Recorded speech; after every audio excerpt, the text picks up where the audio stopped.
आपकी लूसेंट में जितने भी प्रमुख युद्ध है उसको एक साथ आप कंपाइल करके देख सकते हो। जैसे कि अगर हम बात करें, तराइन का प्रथम युद्ध जो है वो कब होता है? 1191 में हुआ था। किसके किसके बीच में हुआ था? पृथ्वीराज चौहान और मोहम्मद गौरी के बीच में हुआ था। इस युद्ध को जीता कौन था? तो पृथ्वीराज चौहान जी जीते थे। अच्छा, उसके अलावा तराइन का द्वितीय युद्ध की बात करें तो वो कब होता है? 1192 में मोहम्मद गौरी ने पृथ्वीराज चौहान को हरा दिया। चंदावर की युद्ध की बात करें तो 1194 में चंदावर का युद्ध होता है मोहम्मद गौरी और जयचंद के बीच में, जिसमें मोहम्मद गौरी जो है वो जयचंद को हरा देते हैं। ठीक, उसके बाद पानीपत का पहला लड़ाई 1526 में हुआ था, बाबर और इब्राहिम लोदी के बीच में हुआ था।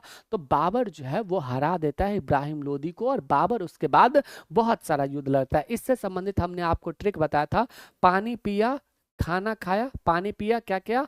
खाना खाया, चांद देखा, चांद देखा घर गया, और चांद के बाद घर गया और मर गया।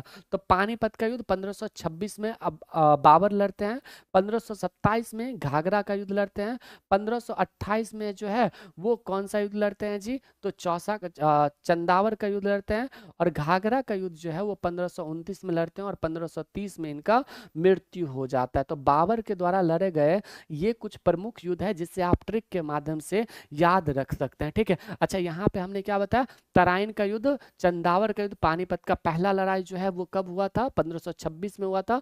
खानवा का युद्ध 1527 में होता है। चंदेरी का युद्ध 1528 में होता है। घाघरा का युद्ध 1529 में होता है। चौसा का युद्ध 1539 में हुआ था, शेर शाह सूरी और हुमायूं के बीच में। हुमायूं यहाँ पे हार जाते हैं और चौसा का युद्ध काफी फेमस हो जाता है।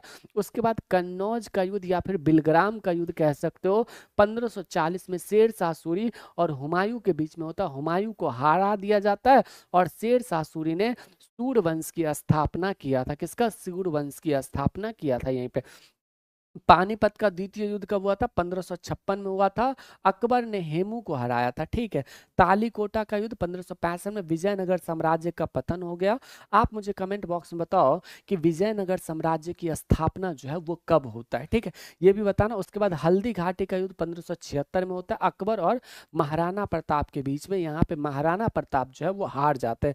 काला चेल की लड़ाई 1741 ईस्वी में हुआ था, त्रावणकोर के राजा मार्तंड वर्मा और डच ईस्ट इंडिया कंपनी। यहाँ पे डच ईस्ट इंडिया कंपनी को हरा दिया जाता है और डच ईस्ट इंडिया कंपनी जो है हार जाती है। ये कुछ महत्वपूर्ण युद्ध थे। यहाँ पे बताना 1539 में लड़े गए चौसा का युद्ध और 1540 ईस्वी के कन्नौज के युद्ध में हुमायूं को किस शासक ने पराजित किया था? शेरशाह सूरी ने। अच्छा, शेरशाह सूरी से संबंधित मैं आपसे एक क्वेश्चन पूछूं कि शेरशाह सूरी का मकबरा कहाँ पे है और इनका मृत्यु कब हुआ था, ये आप कमेंट बॉक्स में मुझे बता दो। तो ये कुछ महत्वपूर्ण युद्ध थे जिसे आपको याद रखना चाहिए। अच्छा, और भी युद्ध है। पलासी का युद्ध कब हुआ था? 1757 के बीच में होता, अंग्रेज और सिराजुद्दौला के बीच में। सिराजुद्दौला यहाँ पे हार जाते हैं। वांडीवास का युद्ध 1760 में युद्ध हुआ था, फ्रांसीसी और अंग्रेज के बीच में हुआ था, फ्रांसीसी यहाँ पे हार जाते हैं। 1759 में एक और युद्ध हुआ था जिसे वेदरा का युद्ध कहते हैं, और पुर्तगाली को जो है उसमें हरा दिया जाता है और पुर्तगाली भारत से बाहर हो जाते हैं। एंड देन अगर हम बात करें पानीपत का तृतीय युद्ध 1761 में होता है, अहमद शाह अब्दाली और मराठा के बीच। पेज नंबर 77 जब आप लूसेंट का खोलेंगे तो आपको ये सारा युद्ध मिल जाएगा, आप एक साथ सारे युद्ध को पढ़ सकते हैं। ठीक है, बक्सर का युद्ध की बात करें तो 1764 ईस्वी में होता है, अंग्रेजों ने मीर कासिम को हराता। रुहेला का युद्ध 1774 में होता है। खुर्दा का युद्ध इंपॉर्टेंट नहीं है, छोड़ सकते हो। प्रथम स्वतंत्रता संग्राम 1857 को मारा जाता है। प्रथम चीन युद्ध 1962 में हुआ था। भारत पाकिस्तान युद्ध 1965 में हुआ था। द्वितीय पाक युद्ध 1971 में हुआ था। प्रथम विश्व युद्ध जो है 1914 से 18 के बीच में, और द्वितीय विश्व युद्ध 1939 से 45 के बीच में। तो ये कुछ महत्वपूर्ण युद्ध थे जिसे आपको विशेष तौर पर याद रखना चाहिए। और एक बार आप लोग पेज नंबर 77 को खोल करके जरूर ये सारे इंपॉर्टेंट युद्ध समझ लीजिएगा, पढ़ लीजिएगा, ताकि आपके एग्जाम में क्वेश्चन यहाँ से बन पाए। ठीक है, चलिए आगे बढ़ते हैं।